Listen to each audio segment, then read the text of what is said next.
இன்றைக்கி நீங்கள் உங்ககிட்ட கேள்வி கேட்குற நேரம் வந்தாச்சு. உங்களுடைய இலக்கு என்ன? நீங்கள் இலக்கா என்னத்தை தெரிவு செய்ய போகிறீங்க அப்படிங்கிற அந்த கேள்வி. அதுக்கு நீங்கள் சொல்ல வேண்டியது ஒரே ஒரு பதில்.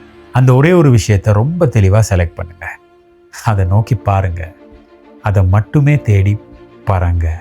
அதை மட்டுமே நீங்கள் அடையுங்க. நிச்சயமாக வெற்றி பெற முடியும். எல்லாத்தையும் துரத்தி போகாதீங்க.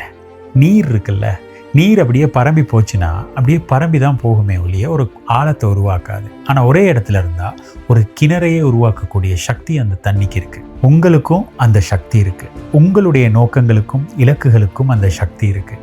அதனால கொஞ்சம் கொஞ்சமாக போட்டாலும் பரவாயில்ல, கொஞ்சம் கொஞ்சமாக செஞ்சாலும் பரவாயில்ல, ஒரு விஷயத்தை செலக்ட் பண்ணி ரொம்ப ஆழமாக ஃபோக்கஸ் பண்ணி அதையே செய்யுங்க. அப்போ தான் அதில் நமக்கு வெத்த முடியும். Don't run after everything. Stay com, stay focused, stay you. நம்மளுடைய மனசு பாசிட்டிவாக இருக்கும் பொழுது நமக்கு என்ன நடக்குது? நிறைய வாய்ப்புகள் நம்மளை தேடி வரும். நிறைய நபர்கள் ஈர்க்கப்படுவாங்க. நிறைய தீர்வுகள் நமக்கு கிடைக்கும். வெற்றி நம்மளை நோக்கி பறந்து வரும். இதுவே நெகட்டிவ் மைண்ட் செட்டாக இருந்தால் வெற்றி நம்மளை விட்டு ரொம்ப தூரம் போயிடும்.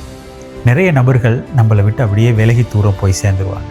வாய்ப்புகள் எதுவுமே நம்மளை கிட்டாது.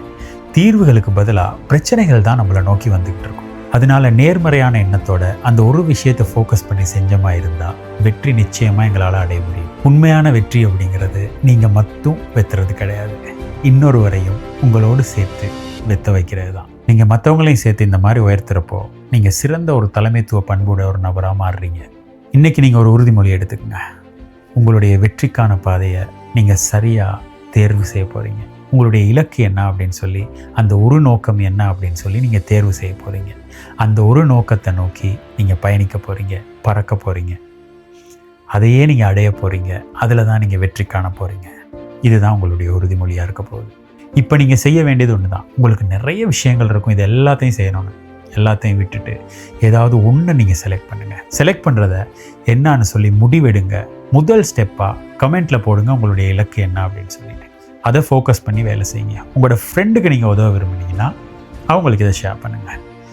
இது ஒரு நல்ல விஷயம். நீங்களும் வெற்றி பெறுறீங்க, உங்களுடைய ஃப்ரெண்டும் வெற்றி பெறுறாங்க. Good luck.